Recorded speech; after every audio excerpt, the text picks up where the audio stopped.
All right, and we're live. Hello, Michelle. How are you today? Oh, how exciting. I'm really good. I'm really good. Thank you for having me. Good. Thank you for coming. We just for a little bit of background, I've known first of all, I'm Erin, everyone. I've been on a couple of times so far. You'll see me a little bit more throughout the festival. I've been helping mostly behind the scenes, but I have known Michelle for I feel like it's just over a year at this point, but I feel like it's been a lot longer than that. We served on Kansas City Women in Film and Television Board together. She is now the co-VP. So congratulations on that, Michelle. I'm sure you're just loving that. But I'd love to start out if you could just introduce yourself to us. Let us know who you are. In addition to Michelle, in addition to your name. Well, first of all, thank you for inviting me. Like it really is an honor to be here because, well, first of all, I'm Brazilian. I'm from Brazil, from the southernmost state of Brazil, Rio Grande do Sul, the big river of South. But one thing that is funny, it's rare, and I think to see like many Brazilians in Latino festivals or events, because we are not the first nationality that you think of when you think of a Latino person, and we're just like the only not Spanish speaking country in Latin America and South America. We speak Portuguese. So it's really awesome to be here and to feel part of the community and to represent Brazil here. We are Latinos and we are proud of it. Both do speak Portuguese. But anyways, I'm Michelle. I'm a producer, former journalist, producer, fixer, whatever you want to call me. Producers wear many hats, so like whatever needs to be done, I'm that's what I do. That's a long story short. Didn't want to be like spitting my resume. I mean, go for it if you want. We've got time. She's like super impressive with the resume here. Say what you want and don't say what you don't want. I don't know. I always have trouble talking about what I do or did, and it's just because like my whole like story is so like non-linear and weird that never know what part of it to tell, but I'll try to be very short on that, and then you can pick like whatever part you think is more useful for for people who are watching us, and I'll be happy to talk more about any of those experiences that could be useful for who is watching us. Well, let me think. I grew up in a small town in the suburbs of the capital of my state. It's called Canoas. It's suburbs of Porto Alegre. We're part of a big cultural region called Pampa. If you ever heard of Pampa and if you ever heard of Gaucho culture, I'm a Gaucha. I'm here drinking my mate that we call chimarrão. It's a tea, so that's the water I'll be drinking while we talk. So I'm from that southern state and from the Pampa region that encompasses Argentina, part of Argentina, the whole country of Uruguay, and my state in Brazil. That only means that we, apart from drinking mate, we drink lots of wine. We raise cattle, and we're a little more, I would say, introspective than the more well-known, colorful and happy Brazilian. We tend to be a little bit more introspective, which I mean, I'm not proud of it. I would like to be more like, yay, colorful Brazilian, but I'm a gaucha, so. So grew up there. It was a small family, just my mom and me and my brother. My father decided to part ways with us when I was 5 and my brother was a baby.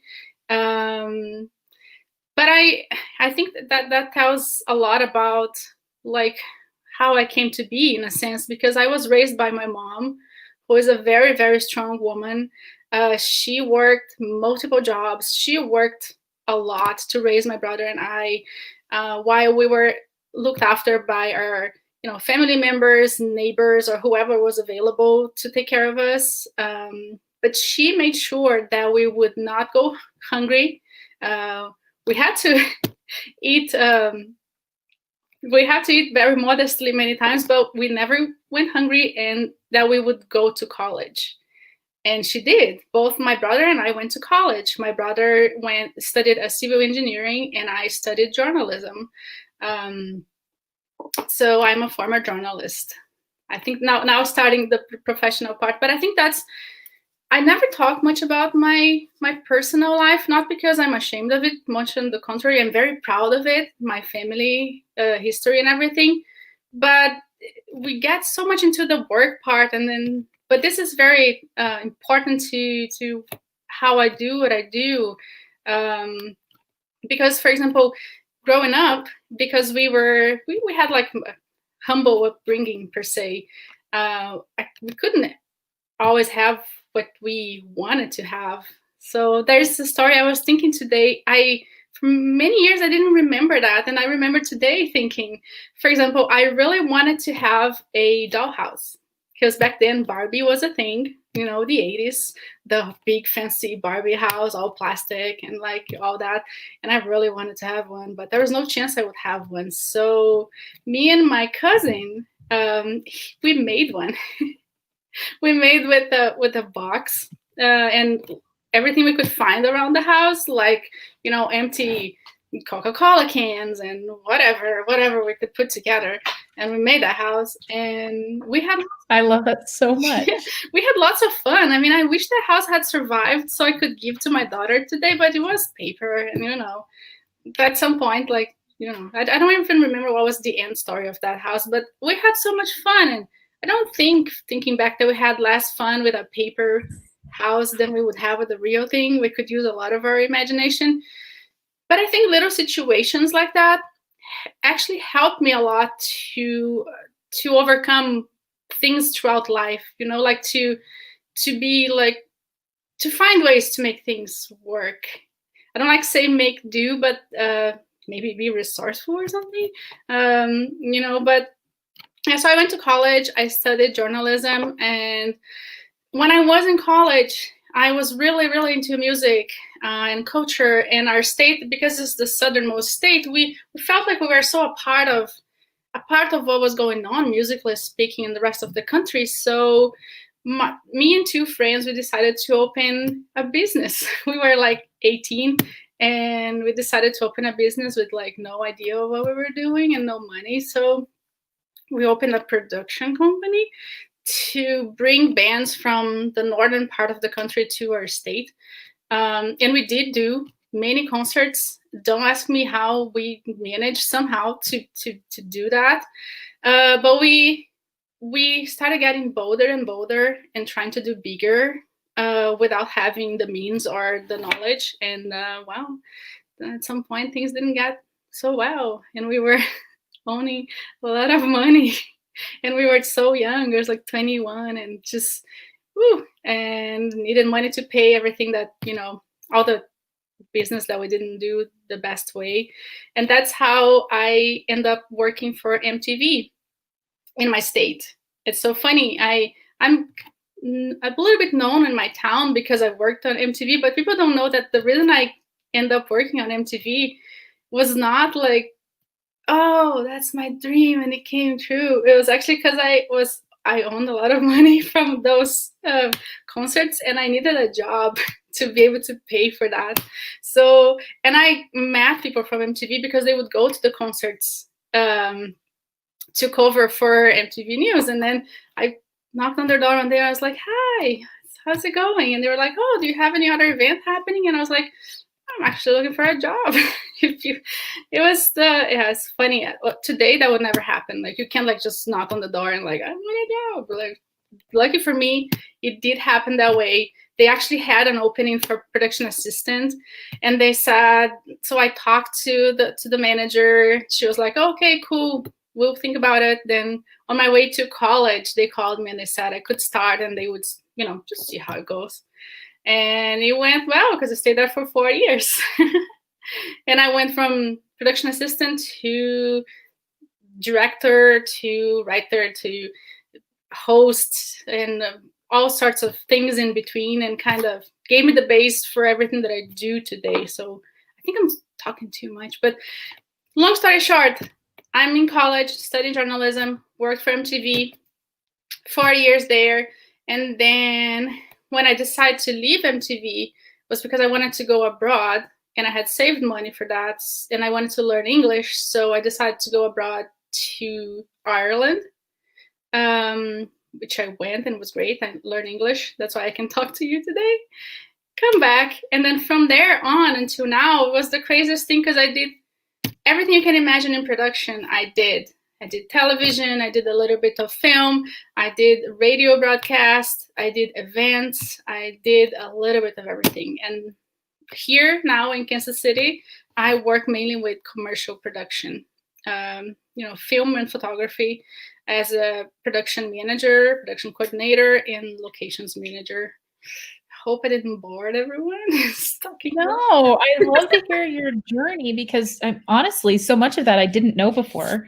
I didn't even know that you were an MTV VJ until like a couple of months ago. And yes, you can look her up online. You can find pictures of her from when she was like interviewing big music stars. That was another life also. It was a long time ago. I had no wrinkles then. I look at my photos and I'm like, laugh lines. I love it. I love it. So could you please open that back up? That was my light. Oh, thanks.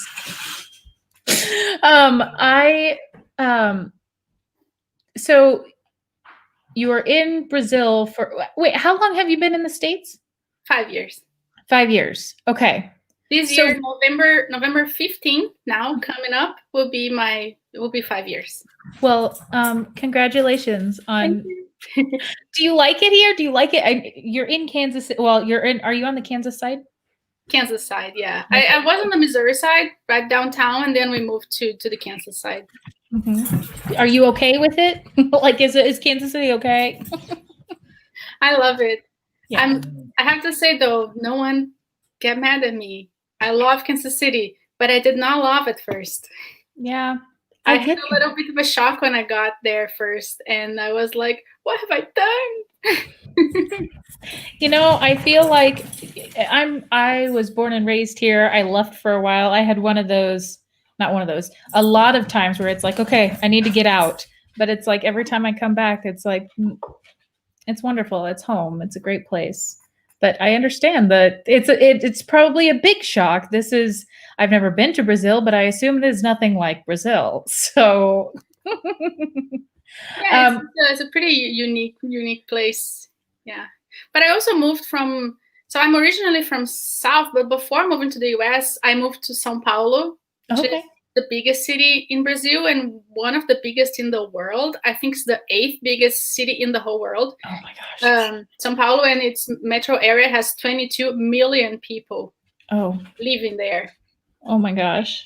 For when you bring it to American perspective, it's so different because, for example, in the beginning I said, I grew up in this small town. My small town has as many people as Kansas City. My little small town, tiny, has almost 400,000 people living in there, and Kansas City has 450,000. So. Right. Yeah, no, when I think small town, I think of a town I drove through the other day that said population 282.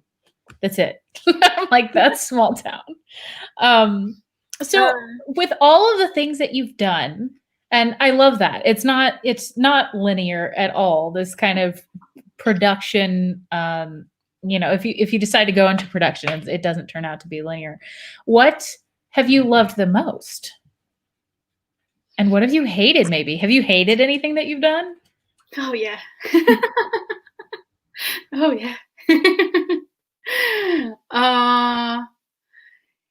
Production takes a lot of loving it, because it's so hard. Boy, you know how it is, so hard. You basically just work and work and work and work, and nothing is easy.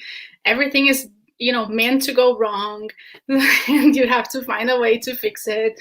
So it takes a lot of love to continue doing it. But I think I'm lucky one, because I love pretty much everything that I've done. I may not have loved it while I was doing it, because it gets very stressful, but afterwards, yeah, I love. But all my time on MTV, it was amazing. I learned a lot.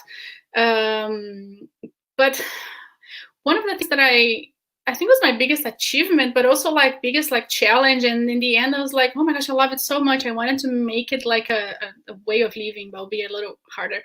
I worked in the Olympics, 2016. I worked in the Rio Olympic Games. I was already living in the US, but I was hired and then I went back to work the Olympics there. I was a broadcast venue manager, which, oh my gosh, I was scared. I was so scared when they hired me. I never thought I was gonna get it. You know, I applied and I was like, no, we're gonna get this. And then they actually interviewed me. Like I did 3 interviews. It was the most like crazy thing ever. Like being interviewed by my boss, the production boss, that was like a Greek man. Amazing. Yeah, it was like I was hired through like company in Amsterdam, and then through, it's a crazy. So anyways, I ended up working as broadcast venue manager at the Olympic Games, which is basically what does the broadcast venue manager do? You basically manage all the transmissions that happen from that arena, everything. Because what people don't realize is like when you watch the games from an American company, an American network, that American network bought the rights to the transmission. But all the team that is working there, of course, they send their hosts, they send their reporters, their writers, but all the infrastructure, all the technical part, all the engineers, even like many times the camera operators, all that structure is done by a company that's part of the Olympic Committee. And I was the manager in one arena for them. So basically everything. So I had to make sure that all that like structure was ready to go before the games, and then during the games manage that and manage this relationship with the rights holders. Never done anything like that in my life. It was the hardest thing I've ever done. Like you have like huge crews. My crew was like 80 people, and each single person from a different country, like every single country in the world. And then every single person you have to deal with is from a different country, different culture, different way to work. That was massive. But I loved it so much because the games have this energy. You can have like all sorts of criticism about it, but it is very powerful when you have all those nations like together to celebrate their achievements of their athletes, people who put like a whole life preparing for that one moment, and the energy that is generated from that I've never felt it any other time. And then they hired me for the Paralympic Games after that, and that's a whole beautiful, it's that energy that you feel in the Olympic Games when you go to the Paralympic Games is 10 times stronger. Like the things that people have to overcome, and it's kind of like you feel like you have to make everything go well, because that athlete that like I was in the judo arena and then wheelchair fencing, and you have like people in wheelchair fencing that don't even have an arm, but they're there, you know, with doing fencing with prosthetic limbs, and I cannot let anything go wrong, you know, because my work compared to what they've done, it's nothing. So there's no room for failing on our end because we can't fail them. So that was massive. I really want to do it again because it's just a unique thing. I always talk too much. Oh. I love that. No, that's why we're here, so you can talk. I'm not supposed to talk that much. No one wants to hear me. But I think one thing that is useful for everyone here that's watching, if that's an experience you want to have, try. There's the Olympic Games, there's the World Cup, there's like a lot. Just research. There's a lot of competitions that are world sports competition, and some are divided by regions in the world. Do not think you cannot get it. Listen to me, because like I told my backstory, like I was there making a dollhouse with boxes, And then years later, I was, in an Olympic arena with Olympians. It's just, you can do it. So the company I was working for is called OBS, Olympic Broadcasting System Services, Olympic Broadcasting Services. They have a website. So go there, look at the openings. Usually 1 or 2 years before the game, they post the openings, or you can just send to, they have like a crewing for the games email that's posted there. Send your resume, like tell your story, tell them why you have to be there. If they don't hire you, try the other guys who do the World Cup. It's called HBS. Try those guys. If they don't hire you, there's a lot of other competitions. Try, because sometimes what we have in our background, we don't give ourselves enough credit. I was like, I'm not. When I applied, I was like, I'm not good enough for this. I don't think I have the right background. And then during the interview, I learned that what I have in my background was actually what they were looking for, but there's no way you will know that until you apply. So everyone who's watching, apply. And I hope that I'll work again in the Olympic Games, and that we will work together, like in any arena. I love that. So that's what I loved. That's, I think, everything that I've done, and I love everything, but that's the thing I loved. Mm-hmm. What was it about it? Was it like the energy? Was it the content specifically? Was it the team you worked with? Like what pieces of it just made you love it so much? Everything. But there's one thing that is very specific. I loved everything. But work-wise, there was something that I think is interesting for us to think on our level here, the local level, or the job that we do every day.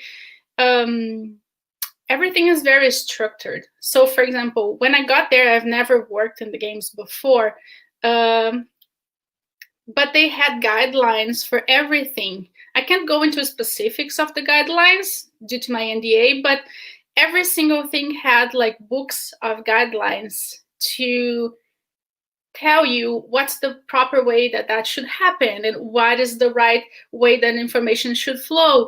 And that's very important because, for example, they set you up for success because they give you what you need. So I took that with me from that experience because, for example, I've done so many things and I like to see myself in position to help people. So when I have someone working with me or when I'm in a project, I make sure that my crew have all the information they have to be set for success, because sometimes people don't perform as well, not because they don't have the capacity, but because they were not given proper guidance or information, and then people get frustrated about themselves and it's not their fault.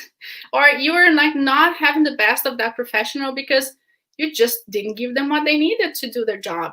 So that's one thing that really moved me, because the way everything was like, a lot of work done in the preparation phase to make sure that when the teams would come and everyone would be from a different part of the world, from different backgrounds, that we would all be on the same page. And that gives you like kind of a peace of mind in a sense, because you're like, okay, if I don't know what to do, I can just, this is how it should be done. So I'll do this way. I think it's great. It's a great thing. Oh, I'm so happy that you are helping to lead Kansas City Women in Film and Television now. Are you excited yet, or are you still nervous? Both. Because you're like not only our president, but you're like I don't know, don't get me wrong, but a mother figure, sort of, for all of us. We felt like we were like under your guard, and now that's not there. So it's like, we're just by ourselves. No. But no, it's amazing. We have Danielle Ray, our new president, and she's amazing, also amazing, strong woman. And we have like great things to come. We have an amazing new board also. So I think being a VP or co-VP, I think what makes me feel a little less nervous is to look at who are the women in our board, our current board. For everyone here who's watching us and is part of the film community or want to be, so Kansas City Women in Film and TV, we are here for you. Not only women, but anyone that needs help in this industry, because if the industry grows for everyone, it will grow for women too. So know that your board, your new board that started September 1st has amazing people there, and we are there to help you. So try to get in touch with us. We can talk more about Casey Swift as we go. That's one thing. I'll make sure that I drop the link in the comments as well. But for me, Kansas City Women in Film and Television was like kind of an entry into the film community. And I'm sure a lot of people don't realize there is a film community. I know you have been talking about, which there's a production community here in Kansas City, I promise. And we're growing, and everyone's going to know about us soon. But you like to help. I know you mentioned you like to help people as they who are on your sets and stuff like that. You've also talked about potentially doing some workshops or things of the like. What kind of like workshops are you thinking of? If you're even still thinking of that, and if you're not, you can just tell me to stop talking. It's a shame. No, I'm seriously, I'm so thankful to you, because you keep like, you are my accountability like master, because I've been talking about this for like 2 years, and you're like, have you done this already? Are you gonna start doing that? But I actually planned on having the first workshop ready to be announced here today, but I decided that I need to work on it a little more. I think as my perfectionist, that's not good enough yet. I don't want to, but yeah, I do have a very simple one in the works, and is the one I think is going to help the most, because it goes to the very like beginning of the career. Can I use like curse words of some sort in here? Because I think yes, and that's mostly because I've just allowed them so far, and I apologize to anyone whose little kids are watching. But we're keeping it light, but whatever. It's just because the name of the workshop is like, I don't know how much of a curse word. Oh, there's even a film that's called that, so I think it's fine. Go for it then. So is KeyCast PA 101. Is that too bad, KeyCast, to say live? No? So it's KeyCast PA 101. What's PA? Is a production assistant. That's the first role you're going to have when you enter a production. And that's the entry gate for people in the industry. Film, commercial, TV. Your entry is the port of entry. But it's also that, I don't know, after so many years, I feel like that's the moment, that's your entry gate, but it can also be your exit, depending on how things go, because so many people are so excited. Sometimes they leave college and they wanna go in the industry, and then they get their first gigs as PA, and they have horrible experiences. Like, they sometimes go on set with people who have no patience to direct them to send them in the right direction. They're badly treated, or they think less of themselves because of that. And I think, as I said before, sometimes it's just a matter of like setting that person for success. Some simple things that will be useful. So the idea is to do this like short, not very long, but a short sort of webinar, like 2-3 hours long, but just to give you like the very simple but like effective tips on what to do and mostly what not to do when you start. And then also from there, try to create a network from people who are doing the workshop, because production assistants, the way they get hired the most is through other production assistants. Because when I need a PA, I will ask other PAs that I know who to hire. If I call the PAs I know and I like and they are not available, I'll say, who do you, recommend? Who are your records? Just send to me, and they will send me like, this is good, this guy is good, this girl is good. That's how, if you work well and you're good friends with your fellow PAs, you're gonna do well. But not everyone knows that, and just so remember that. And we're gonna put like my website and everything here, so please, like, anyone that is interested, just shoot me a message through my website so I can save your email, and then as soon as the webinar is ready, I will make sure you all are let know. And it's gonna be inexpensive, because I don't want, it's a hard moment for all of us. Work, it's not as it used to be. We're all struggling, so it's not going to be anything cost prohibitive. And if you're going through a hardship, you can also tell me in the email, and I can give you a scholarship. It's fine. Let's just make it work. I love how thoughtful you are and accessible that you're making that. I know anytime that I talk to people who don't know that there's any kind of production community here, they're like, how do I start? And you're right, production assisting is great, but then it's like, okay, how do I start with that?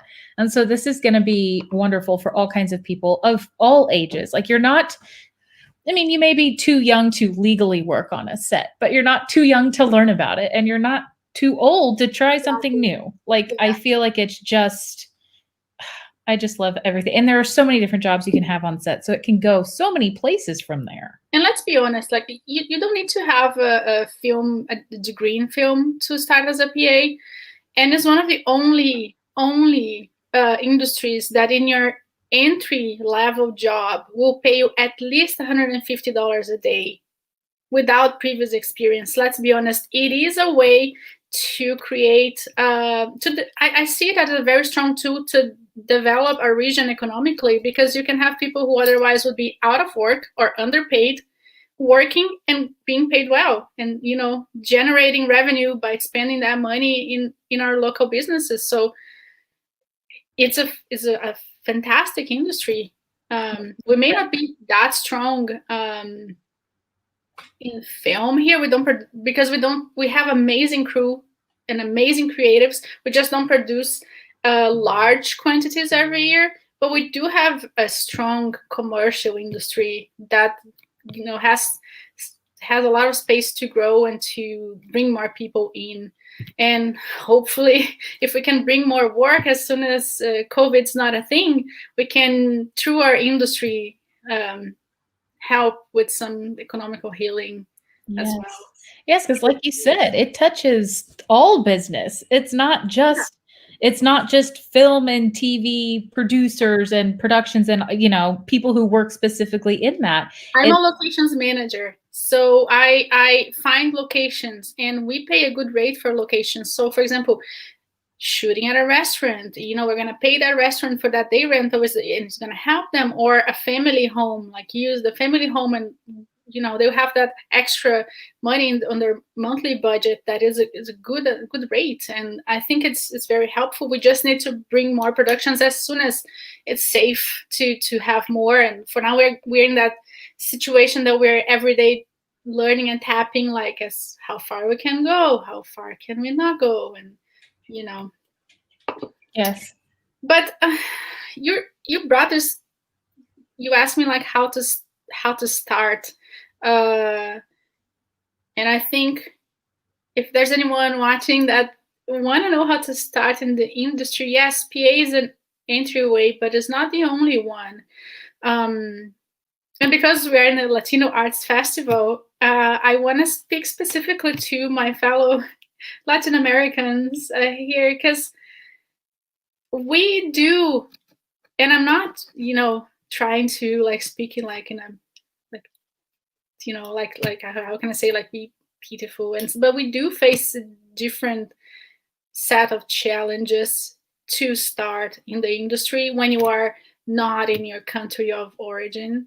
I've been there and I'm still there every day. So there are other ways, and and I'm also here to help. And we are not many. I have to be honest, like, I've worked in so many sets in Kansas City, and rarely I have a coworker that is Latino, or there's like one or two Brazilians, but it's not like, we are very underrepresented in this industry, the film industry in here. And I don't think it's because we don't have enough people around. I think our people is just not finding their way into. So I want to say, you don't need to have a film degree to work in the industry. It's good to have, especially if what you're aiming for is for someday be a director or something, but you don't necessarily have to. That's not the only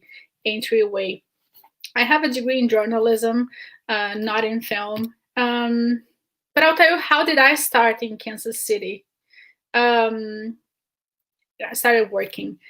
So we have a lot of area associations. We talked about KC WIFT. We also have IFC KC. Independent Film Coalition of Kansas City. I don't want to say it wrong. Is that correct? For IFCKC? Yeah. So there's IFCKC that has events like at least once a month, networking events, and KC WIFT and other area associations. It's very important if you are starting to try to go to these events and network there, not simply for networking, but there you will always find someone that has a project that's going on, because people go sometimes to these events to crew up, especially for non-paid work like independent film or someone trying to do their personal project or their short film, and they go there and they talk about their projects. So that's how I started. So I went to an IFCKC meeting, and there I met Richard Buswell, who was directing his first movie, and he asked who wanted to be part of it. I went and I interviewed him, and he was very brave to hire me as locations manager, since I had just moved to a month before, I think, to Kansas City. Obviously, I didn't have any locations I didn't know anyone. And later he told me that when he hired me, he didn't have any expectations. He thought I was gonna like just give up after 2 weeks, but he really needed someone to get started. So he was like, I'm gonna get this one and see how it goes. And I had to make that work. But so this experience with his film Order 86, which is not out yet, they're finalizing it. Independent cinema takes a while, but it was amazing because gave me not only the chance to meet him and all the crew, but as locations manager, I had to talk to a lot of people, not only location owners, but city authorities, also like Parks and Recreation, city administration, public works. I end up meeting our film commissioner, Steph Scuff, and then from there, those were the contacts that I used to actually get real paid work. Because one disadvantage that is not obvious for us, for us Latinos, is that we didn't go to college in the US. If you went to college, it many times wasn't in the US. We didn't go to high school here. We don't have a network of people to vouch for us.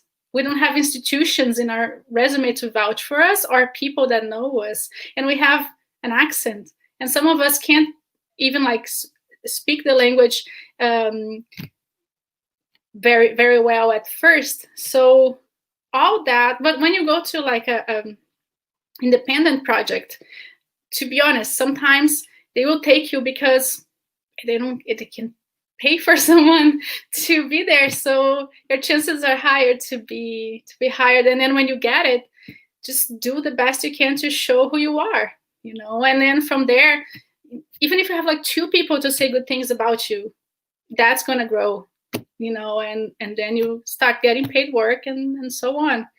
But don't let that deter you. And I can speak to that too. As an immigrant, and as a woman, sometimes we tend to don't explore our full potential for thinking that we, I don't know, sometimes think down on ourselves, So when I arrived to Kansas City, even with everything I've done, first thing I did was to get a job at a restaurant as a server. Nothing wrong with that. I mean, it was great. It helped me a lot, helping to pay for my bills, for be able to do unpaid work, because I had paid work going on. So it was great. I'm grateful. But in any moment I thought of like, oh, I'm gonna go and try to get something in what I do. I will leverage my background and who I am and try to get a job on what I do. I didn't even think of that. I just got the job I thought I could get. And then from there, I had to learn that, well, no, I maybe should try to do what I do. So really, we need to just, just try. And if the answer is no, it's no. Next one, maybe no again. And then someone will be yes. Exactly. It's not always going to be yes, and it's not always going to be easy. That was actually a question that someone had asked. I'm glad that you touched on that, was, though, if you have more to expand on how it's been being in America and like proving yourself? Like, do you feel like you have to do extra proving of yourself? Are you past that? Where are Do you you at have in your who asked the journey? questions so I can maybe address them directly? I don't see it here. Yes, it was up a little bit. Hold on just one second. Rachel Duarte, and I apologize if I said that wrong. Okay. So for Rachel and for everyone else watching, again, it is hard, as I was saying. It's hard because we encounter many barriers. There's other things that are more subtle. For example, now I'm working already. I'm not gonna say I'm super like well known in the industry or anything like that. I'm still like working, to working to build my place in here. It's always a everyday work. I know I have a good amount of people that I know, but I need to know more people, and it's always a battle. But even though many people know me and have worked with me and know how I, how I work and respect me, I still run into situations, even now, 5 years later, on set, of simple things like, for example, people talking to me. It's funny. I think it's funny, like raising their voice to talk to me because they think I'm not understanding what they're saying, or speaking to me very paused like this because maybe I'm not understanding, or here and there, like kind of politely trying to understand how I got to do what I do since I'm not even from here. So I still run into those situations, and it's really up to each one of us how we deal with it. I sometimes get offended, sometimes not, but in general, I try not to take it personally. If I think I try to educate that person a little bit. But in general, sometimes I just try to not take it personally and keep doing my job. And I, in hopes that to the end of the job, they will understand that, I know what I'm doing. I may have a strong accent, but I still know what I'm doing. So just don't let yourself be fazed by it. You will find it, even if it's like 10 years in your career here and you made it and you're working, you will still find people. And I don't know for how long, maybe forever, I don't know. You will still find people that will see you for less than what you are because you have an accent, or people who pretend not to understand you because you're not speaking standard English. But I do try to put myself in their shoes as well. I don't think sometimes people do that. I don't think they mean anything bad. I think sometimes it's just not knowing. I think sometimes they're trying their best, just not knowing how is to try their best. So I try to understand that. And it pays off. So there are challenges, and I think in general, it's kind of cliche to say, but just keep trying, because you face those situations. Sometimes you look down on yourself and you think like, you know what, I'm just gonna give up because how long is it gonna take for like just people to give me a chance? But try to get our PA gigs, and even though it's hard to do unpaid work because we need to pay our bills, but try. Maybe on the weekend someone needs help with their short film or a PSA or whatever that is that they're doing.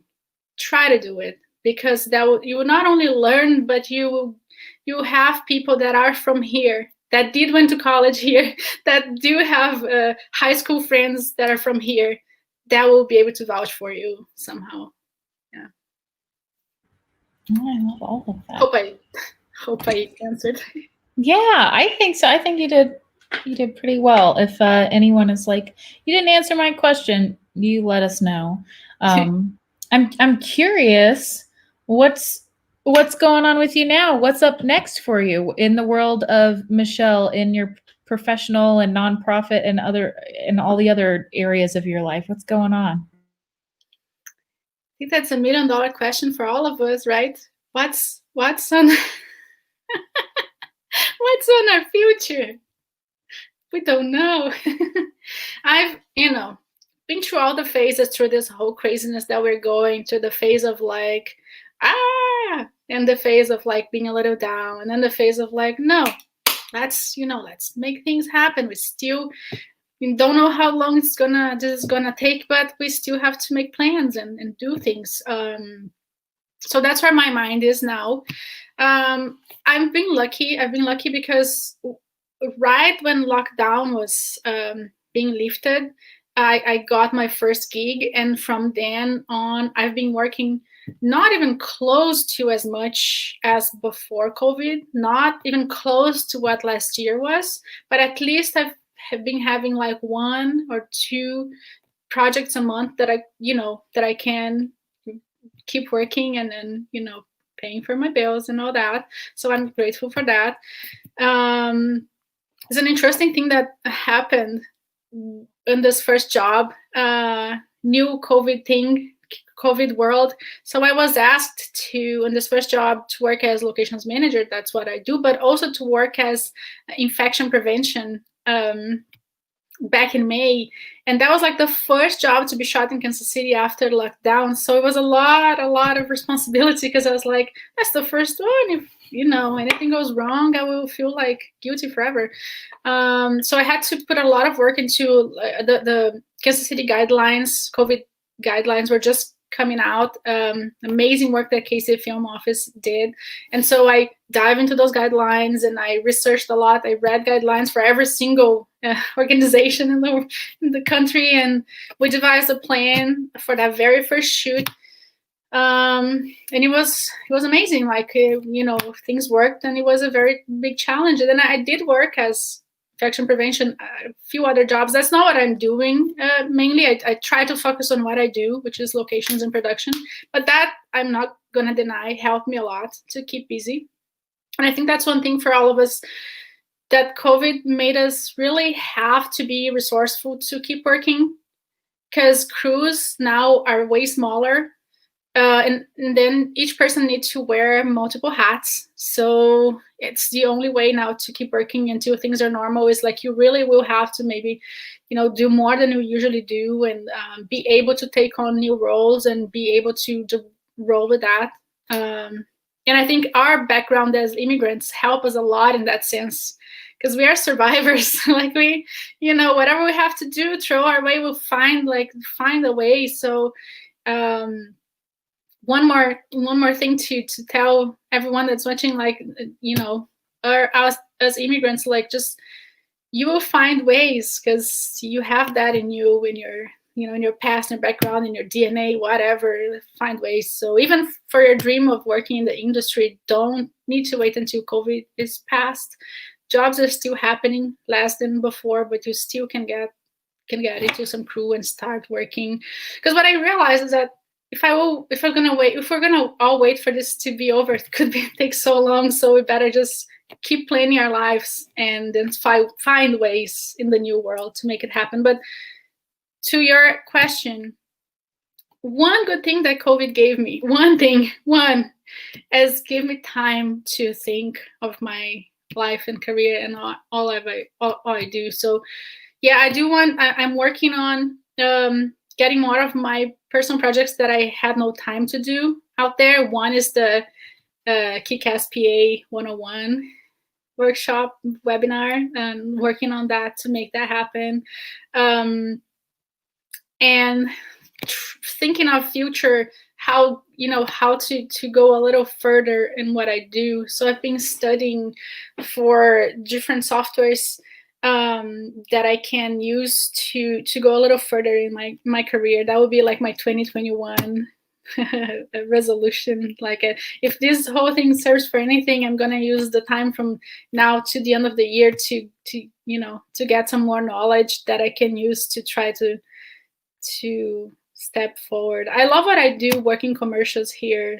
That's something that Kansas City gave me, and I wasn't working commercials back home. I was working on TV back home, TV, radio events, and then commercial life is different here, and I love it. I want to do it, but I also want to be closer to my passion, which is TV.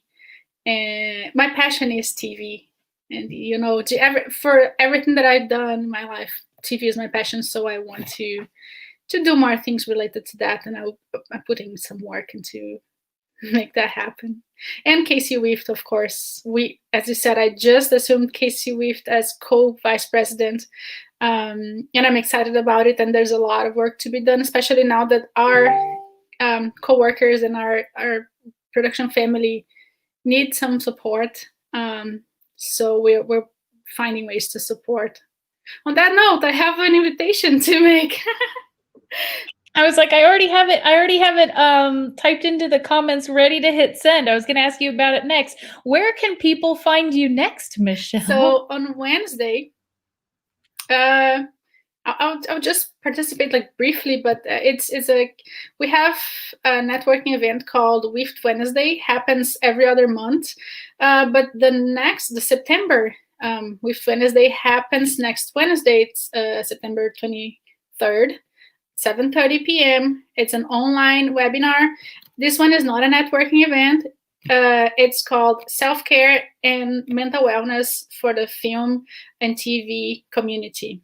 So we're going to have 4 amazing mental health professionals giving tips on how to cope with everything that's going on. You know, the pandemic, the elections coming up, the holidays coming up, and all the things that we face in our industry as freelancers. You know, the anxiety of not knowing when your next work will come, the anxiety when you do get work and have to go to a set. Am I going to get sick? Am I going to bring that to my family? And all the problems. And I mean, we have the tendency in production to see ourselves as Superman, super women, like we are unbreakable. We cannot ever be weak or anything like that. And that's true. We're very strong in production, but we are humans, and part of being human and part of being strong is to take care of your emotional state. So that's going to be a really nice webinar.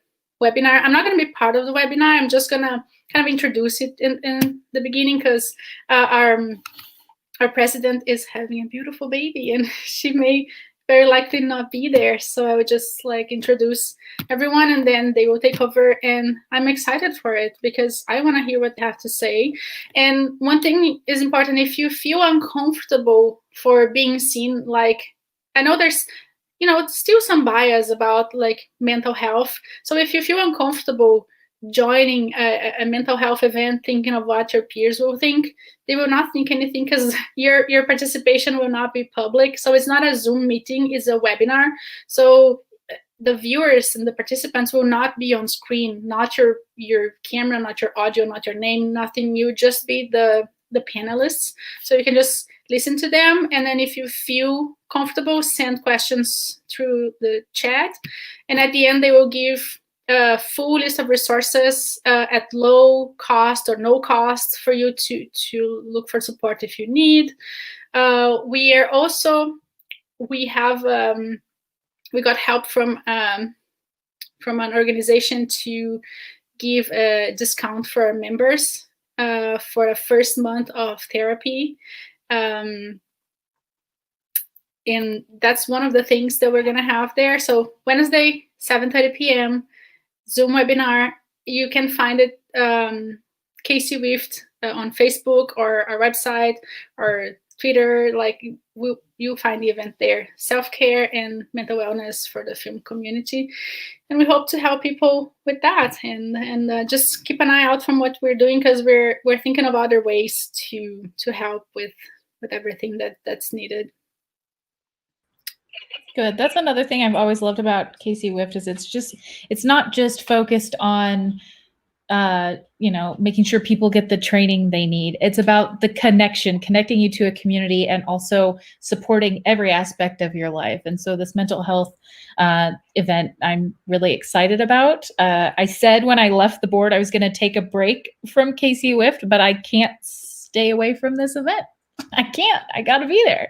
I'm excited about it. So everyone here know a little bit more of Erin. Erin said when she was leaving Casey Wift, I'm gonna take a month vacation now from all this work I do. And now she's working at the Latino Arts Festival. So her vacation is actually working right festival. So it's amazing. Right. And I'm sure I will have a text message from Michele on October 1st saying, okay, so what can you do to help us now? Come back. Well, I love it. This has been a wonderful conversation. I've been dropping links into the comments, and I'll make sure that I update the description as well to make sure that people know exactly where to find you and how they can join the Kick-Ass PA 101 webinar, like how they can get more information on that, which go to her website and contact her through there, and she'll get you on a list. Because I know that's coming soon and I'm super excited, and that's probably something I'll be joining in on as well. Is there anything else that you want to share before we hop off today? Oh my goodness. I'm on the spot now. I know. Like you haven't been on the spot the entire time. I feel like I need to have something really major to share now, but no, there's the workshop that will be announced sometime. It will happen sometime in October.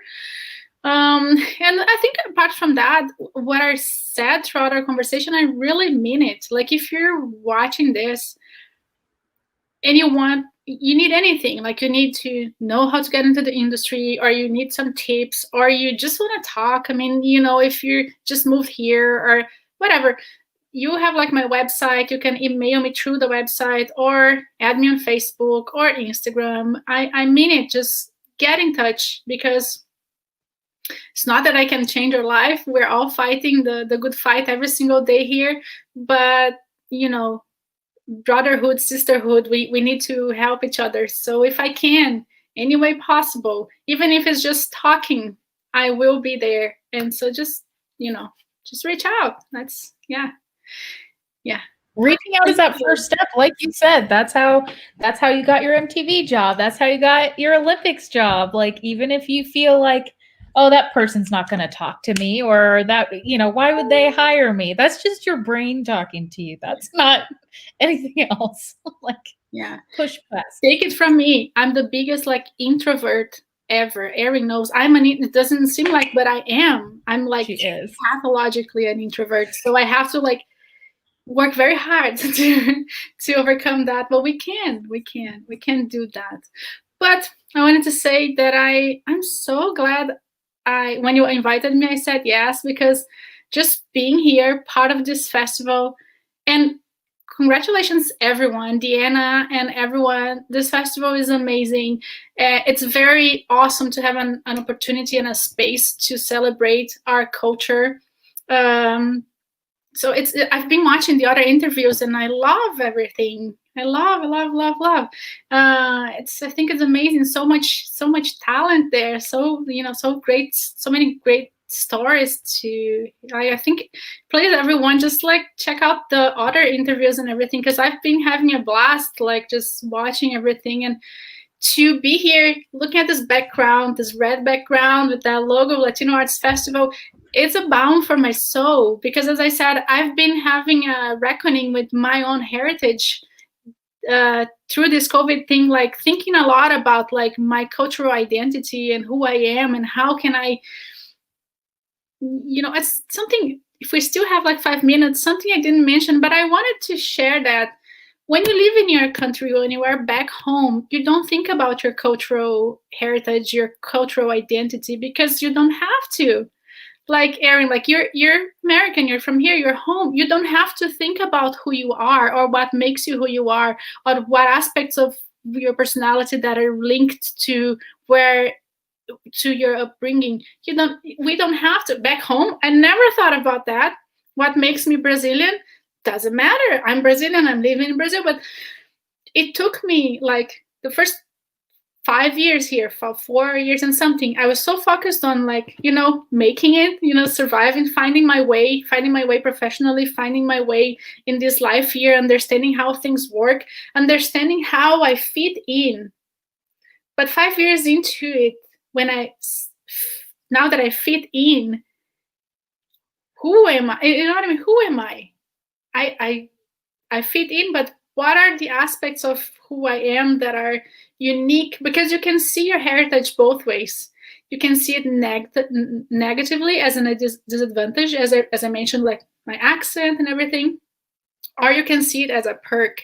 You can see it as what actually you have to offer on top of everything else that you have to offer, you know, because you have to offer who you are and what you can do, but there's something else. There's a little spicy there that, you know, if we see who we are in our Latin background and blood and culture as something additional that we have to offer, it's easier for us to show people that. And that's a reckoning that I've, like, is a self-criticism, because I don't think I've done enough in that sense. And just being here is awesome for me, because I'm like, you know, again, like, I am a Latina woman from Brazil. That's who I am.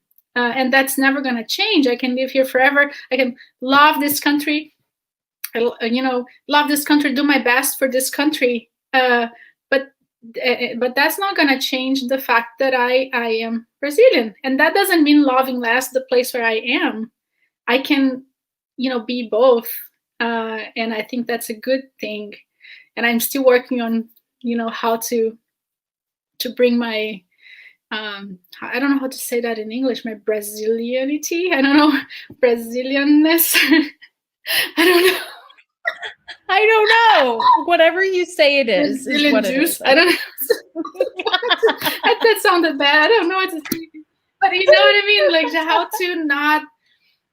how to not blend in a way that I don't even recognize myself anymore. You know? So thank you. It's a pleasure to be here. It's an honor. And I love it. And I will help you guys. Latino Arts Foundation, count on me, whatever you need. Yeah, you know. I was gonna say, Deanna's watching. She's listening. She's gonna write your name down. She's gonna be like, "Give me her email address." For sure. Like, I wanna help make it happen. I wanna feel like I'm part of, you know, I'm part of my community. I'm proud of it.